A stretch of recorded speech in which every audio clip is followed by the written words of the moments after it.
Ma'am? Sorry, ma'am. Lalapit lang kami ng konti. Okay. Sir Bato, ang problema po, sir, yung drug prevention programming natin, nabigyan ba natin ng budget? Yung ating badak, yung ating mga barangay drug councils.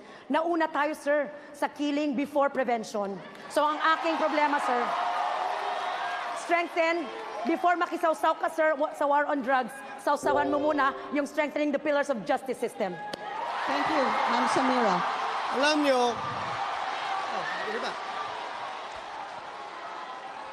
alam nyo, madali lang yan sabihin niya ganyan eh.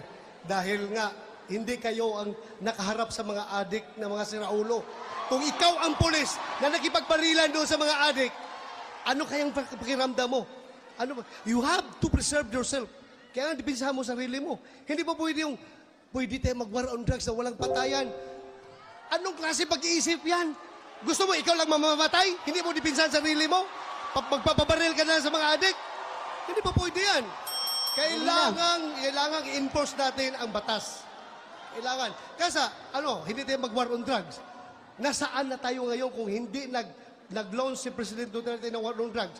Baka lahat ng kabataan natin ngayon, mga sumbi na, naglalakad sa kalsada, na siraulo na. O kaya nagiging... Time is up, sir. Salamat po, General Bato. Nagiging narco-state na tayo. Okay. Zero.